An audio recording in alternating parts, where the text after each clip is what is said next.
American journalists are absolutely livid that their reckless and irresponsible charges that President Trump colluded with the Russians have been interrupted by President Trump's reckless and irresponsible charges that the Obama administration bugged his phone. According to the media, reckless, irresponsible charges are their job, and the president should not interrupt them while they're trying to destroy him. To keep from being drawn into this vortex of charge and countercharge, we here at the Andrew Klavan Show are determined to report only on the one administration scandal that is wholly supported by proof: the case of Kellyanne Conway's shoes. Photographic evidence shows beyond a shadow of a doubt that presidential counsel Kellyanne Conway knelt on the sofa in the Oval Office while trying to take a photograph of President Trump meeting with the heads of historically black universities. While she knelt, her shoes were pressed into the sofa's cushions.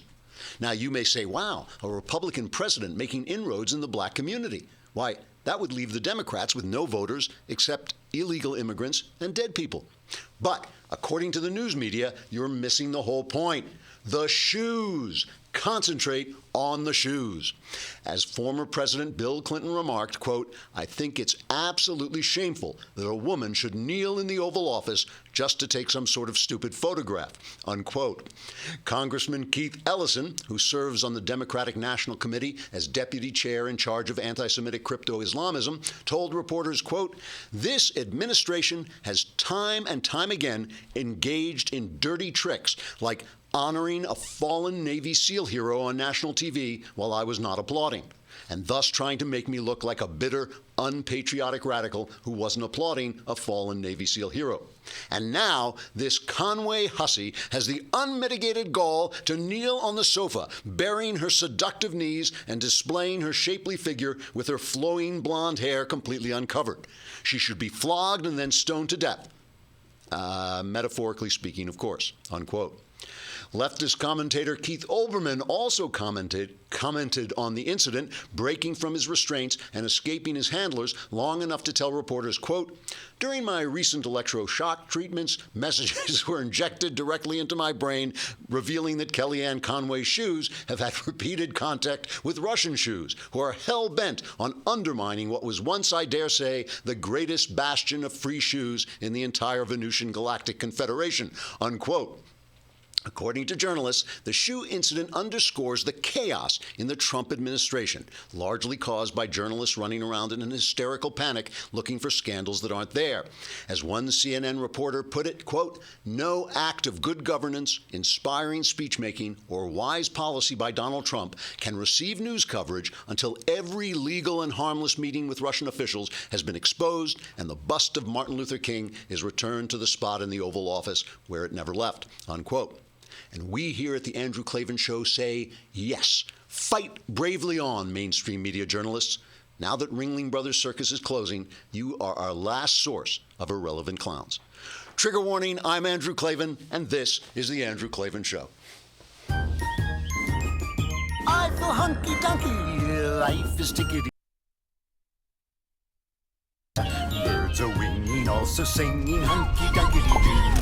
Ship-shaped, ipsy-topsy, the world is zippity-zing. It's a wonderful day, hurrah, hooray! It makes me want to sing. Oh, hurrah, hooray! Oh, hooray, hurrah! All right, best-selling cultural correspondent Michael Knowles is here to speak about his new book, Reasons, I have it here, Reasons to Vote for Democrats. It's a startling study. Very thorough, says Ben Shapiro, and he'll be here after the break to discuss it. But if you are watching on Facebook and YouTube, you'll have to come over to thedailywire.com. And while you're there, hey, subscribe to the site. Don't just sit there. Subscribe to the site, and then you can be in Wednesday's mailbag and everything. And also, still giving away the Arroyo? Yeah. You get the Arroyo, a movie, excellent movie made by, what's the guy's name? Oh, yeah, Jeremy Boring, the God King of the Daily Wire. I'm going to stop making that joke because he actually is the God King of the Daily Wire, and he does hit people with lightning and stuff like that.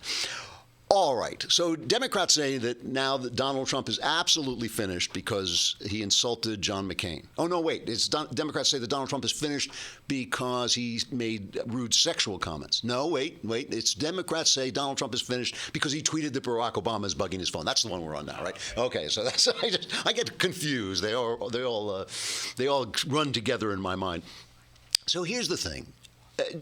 Donald Trump, I'm beginning to realize, has this absolute mastery of narrative, of affecting the flow of narrative, which is good and not so good. It's good because we really need a Republican president to destroy the narrative of the Democrat mainstream media, because the mainstream media is purely Democrat. There are no Republicans in the mainstream media. It is a Democrat propaganda operation. That's all it is. So we need someone to destroy the narrative. It's not so good because while he's doing that, who's the president? Who's being president? It's like, it's all so strange. I mean, Washington is going out of its mind. Here's the narrative as I see it, okay? Here's the way I think things shook out. Donald Trump made a fantastic speech last week, right? Was that Tuesday? All right, Tuesday. He makes this fantastic pseudo-State of the Union address, joint session of Congress. Not only is it a great speech in and of itself, it catches the Democrats looking like what they are: bitter, unpatriotic, entitled, small-minded, nasty people who can't even get off their butts to applaud for a Navy SEAL who was killed in the line of duty, who won't applaud for American jobs, who won't applaud for American greatness. These guys, they just look terrible. And they were so expecting Donald Trump to go off and do his usual kind of dark, rambling speech. And instead, he delivered this real barn burner of a brilliant speech. They were caught looking terrible. All right, so what happens? The Democrats and their mainstream media toadies, by which I mean the New York Times, the Washington Post, CNN, ABC, NBC, CBS, the toady, just Democrat operatives with press cards, as Glenn Reynolds says at Instapundit, absolutely accurate description. They leap on Jeff Sessions, who said, when asked if as a surrogate for the Trump campaign, had he discussed the campaign with the Russians, and said, no, I never did that. I never met with any Russians, when he meant as a surrogate, obviously. But of course, as a senator, he had met the Russian ambassador in his office and after a speech in a group of other people. So in his office, this makes Jeff Sessions a spy, right? He's sitting in his office with the Russian ambassador, and he's on the Senate Armed Services Committee. That makes him a spy. So now that means, Jeff Sessions, as Attorney General, has to recuse himself from any investigation into Trump colluding with the Russians to destroy our electoral process. Okay, so that is to take the narrative away from this speech that Donald Trump made. And it's nonsense. I mean, it really is nonsense. And Sessions recuses himself, which they think is like a prelude to, there's blood in the water, right? But in fact, it just reminds people that Eric Holder never recused himself from anything, even after he was found in contempt for covering up information in Fast and Furious. He wouldn't turn over the information in the Fast and Furious scandal, and he was held in contempt of Congress. And then Loretta Lynch never recused herself, even though she's caught meeting the subject of an investigation on a tarmac. She's having a secret meeting with Bill Clinton while Hillary Clinton is under investigation, doesn't recuse herself. So it kind of reminds people like, this is the way a public official is supposed to behave. Jeff Sessions, excellent public official. I really, really like him. I really think he's done a good job. I think he's a great pick for AG. He recuses himself. So they're stuck kind of like in mid-breath. So the press just keeps hammering, this Russian story. Just take a look. Here's Kim Strassel, right, an excellent reporter for the Wall Street Journal. She's been on the show, just a terrific reporter, commenting on this Russian thing. And listen to Chuck Todd's reaction to what she says. There's no evidence. I just heard Chuck Schumer suggest exactly what you did, that we know that this is the case. Look, there's nothing there, especially this recent discussion about Jeff Sessions, which is the kind of height of the ludicrousness of this, okay? If Jeff Sessions really was a mole working for the Russian government, he probably would have found a better place to have met with him than his public Senate office surrounded by his aides. So the meetings are not necessarily what matter. They don't prove anything. The question But the one thing, Kim, I will say this on these meetings is there any substance? Why do they do have this pattern of, I forgot I have this meeting? I mean, it is... As many people in Washington have suddenly forgot, Mr. Schumer, for instance, about meeting with Russian ambassadors. Exactly. That's the story. There's a pattern of people forgetting. Schumer forgot. Pelosi forgot. Claire McCaskill made fun. She was on the Senate Armed Services Committee, too. And she said, well, I never met with the Russian ambassador. She met with him twice. You know, I mean, it's like they just, maybe the guy's just not that memorable. Maybe he's not that memorable a guy. But I think, you know, it's easy to forget this stuff. It really is. You meet with 100 people. I mean, if somebody asked me if I had met someone that I just shook hands with or even sat down for a couple of conversations with, you know, you just forget. These guys meet people all the time. Let's remember, too, what Obama did. Okay, Obama sat down with the then Russian president Medvedev. A lot of D's and V's. I can't remember his name.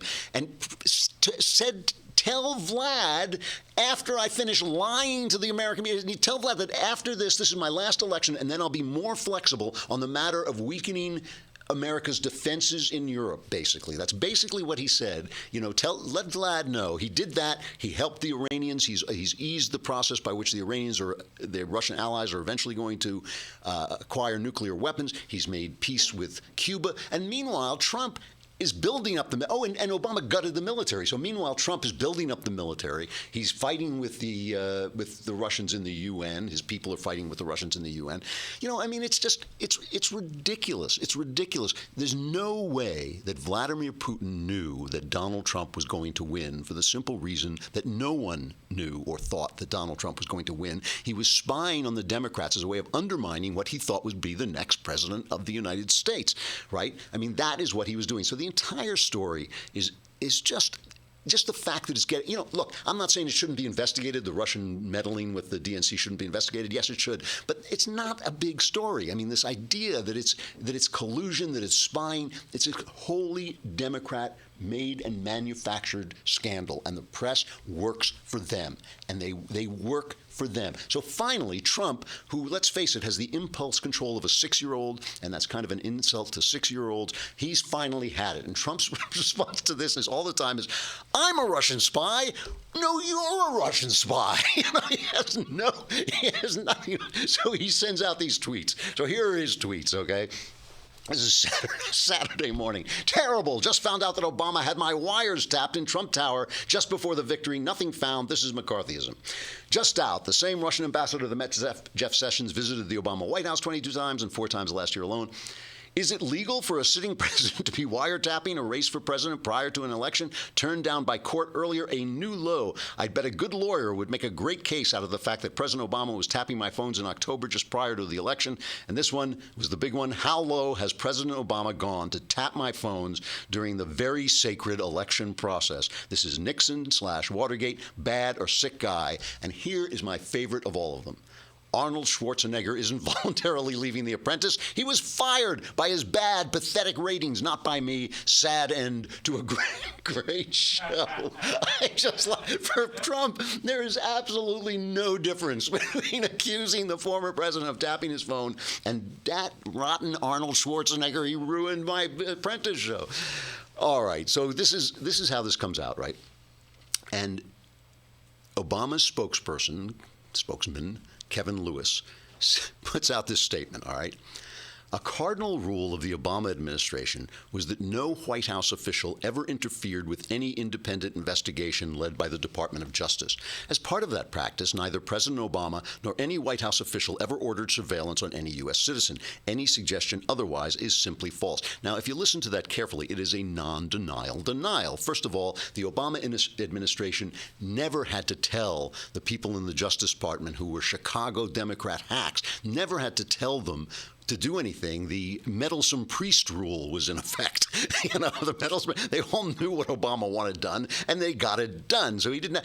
But did he know that they did it? Of course he knew. Of course he knew if they were tapping the phone. So that's the first thing. Also, just while we're talking about it, just so we know who we're dealing with, President Obama, also said he never heard Jeremiah Wright make anti-American statements during 20 years at his church. The terrorist Bill Ayers was just a guy in the neighborhood rather than a political ally. The use of chemical weapons would be a red line in Syria. I never drew a red line in Syria. There's not a smidgen of corruption in the IRS. If you like your plan, you keep your plan. Benghazi was caused by a video. The guy's a liar. The guy lies, and he lies at the drop of a hat.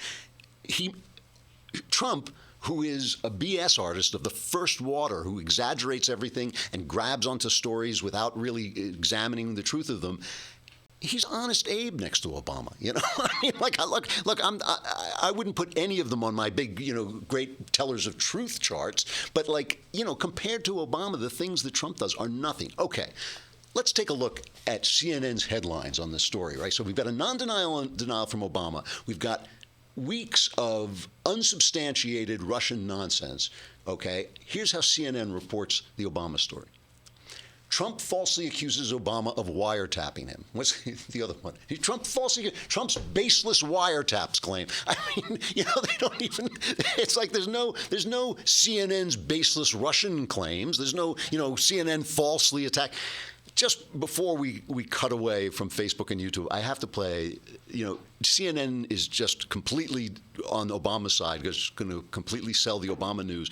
Mika Brzezinski on Morning Joe is crying about it. You got to play this. This is unbelievable. When you are out speaking for President Trump, I would urge you not laugh at yourself, because this is not funny. This is really bad. Just for the record, we're all really nervous.